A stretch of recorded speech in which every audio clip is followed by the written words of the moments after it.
السلام علیکم ورحمۃ اللہ۔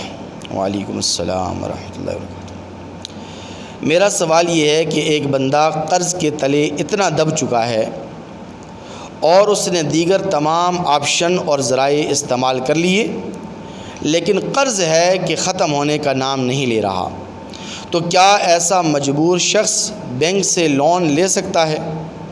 محمد محسن، قاسم آباد، حیدرآباد۔ دیکھیے، گزارش یہ ہے کہ سود کا لین دین یہ قرآن و حدیث کی روشنی میں حرام ہے اور ناجائز ہے۔ اس کی کوئی گنجائش شریعت مطالعہ میں موجود ہے؟ سود حرام ہے، اللہ نے اور اللہ کے رسول نے اس کو حرام قرار دیا ہے۔ جب اللہ اور اللہ کے رسول نے اس کو حرام قرار دیا ہے تو اس سے یہ بات تو بالکل واضح ہو جاتی ہے، اور یہ بات ہم سب کو سمجھ لینی چاہیے کہ اس سے ہمارے مسائل نہیں حل ہوں گے۔ سود کے لین دین سے مسائل ہمارے حل نہیں ہوں گے۔ آپ اگر مقروض ہو چکے ہیں، آپ بینک سے اگر سود لے رہے ہیں، تو بینک والا آپ کا چچا ماما تو نہیں ہے۔ بینک والے آپ کے چچے مامے تو ہیں نہیں، ان کو بھی تو آپ نے اپنا قرض واپس لوٹانا ہے۔ تو ایک شخص جو پہلے سے مقروض ہے، قرض کے تلے دبا ہوا ہے، وہ پھر بینک والے کو کیسے دگنا اپنا قرض لوٹائے گا؟ اور بینک والے لیتے بھی دگنا ہے۔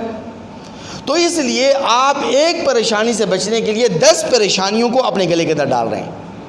اس لیے علماء اور فقہاء نے تو یہ لکھا ہے کہ بینک سے لون لینا یعنی قرض لینا یہ بھی حرام ہے، ناجائز ہے، اور حتی الامکان اس بات کی کوشش کرنی چاہیے کہ بینک سے آپ لون اور قرض مت لیں، اور ذرائع استعمال کریں۔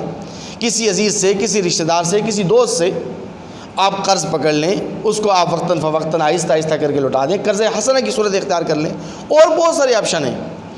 لیکن اگر ایک بندہ ایسا ہے کہ جو انتہائی مجبور ہے اور بینک سے لون لینے کے علاوہ، قرض لینے کے علاوہ اس کے پاس کوئی اور چارہ کار نہیں ہے، اس نے سارے ذرائع استعمال کر لیے، سارے آپشن اس نے استعمال کر لیے، تو اس کے لیے گنجائش فقہاء کرام نے ضرور لکھی ہے، کیونکہ یہ مجبور شخص ہے اور انتہائی مجبور ہے، اس کے پاس کوئی دوسرا آپشن ہے نہیں ہے، تو اس لیے بینک سے ایسا مجبور شخص قرض لے سکتا ہے، لون لے سکتا ہے، لیکن بہتر یہ ہے کہ اس سے اجتناب کیا جائے۔